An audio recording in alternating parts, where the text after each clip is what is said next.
Дөрвөн нүдэд донтой, өмхий, тэнэг, азгүй амтан, бүдүүнэ, хулчгар, мэдрэл, гаж. Та санаж байна уу? Бусдаар хараалгаж доромжлуулж байснаа. Үдийн цайгаа булаалгаж байснаа.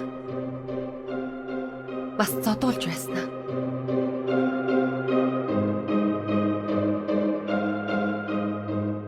Дээрлэхүүлж байснаа.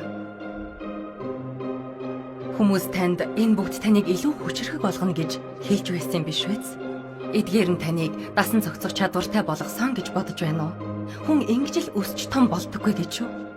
Үгүй. Буруу. Хүүхэд насндаа бид заавал бусдад дээрлэхүүлэх ёсгүй. Энэ бол хүний эрхийг зөрчиж буй хэрэг юм.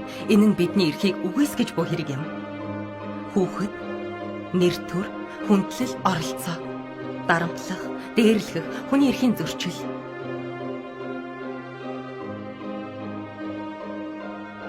Дарамтлуулж дээрлэхүүлж буй хүүхэд маш ихээр стресстэж, айж, сэтгэлээр ундаг. Тэд өөрсдийгөө хүнд ч хэрэггүй гэж үзэн ганцаарддаг. Өнөөдрийн энэхүү технологи олон нийтийн мэдээллийн хэрэгслийн эрен үед тэд ч бас хохирогч болсоор байна. Сургуулийн орчноос гадна тэднийг цахим ертөнцөд дээрлэхэж доромжилж байна. Цахим дээрлэхэлт. Энэтхэг бол цахим дээрлэхэлтээрээ дэлхийд 3-т ордог. Өсвөр насны 53% цахимаар дарамтлуулж байна. Дээрлэх, шоглох явдал хаа сайгүй байдаг. Судалгаагаар сурагчдын 70% нь дээрлэхүүлж, шоглуулдаг байна. Гэхдээ ердөө 20-40% нь л энэ тухайгаа мэдээлэлдэг байна. Хэн ч энэ тухай ам нээдэггүй. Дээрлэхүүлж, шоглуулсны үр нөлөө бүрэн арилдаггүй.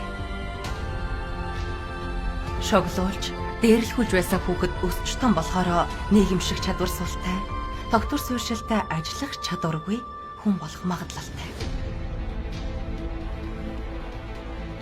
Шоглох, дээрлэх нь хүн бүрт нөлөөлдөг. Шоглол дээрлэхэлтийн гэрч болох нь айдас, гэмшлийг төрүүлдэг. Дээрлэхүүлж байсан хүүхдүүд түрэмгий, догшин томчууд болох магадлалтай.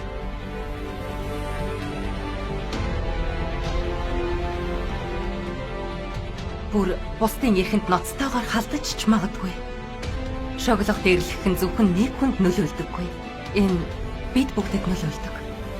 Тэвчхэ болоод тэмцэж эхлэх цаг болоогүй юу?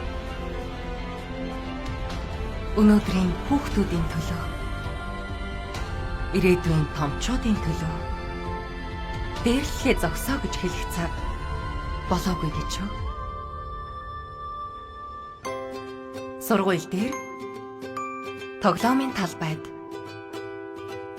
цахим орчинд, бидний нийгэмд бие биеэ шоглох, дээрлэх, дарамтлахын эсрэг нэгдэцгээе.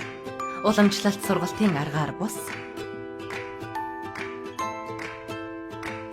Цогт сургалтын арга барилаар багш, сурагч, эцэг эх, бас мэдээж та хамтдаа шоглох, дээрлэхийн эсрэг тэмцэцгээе.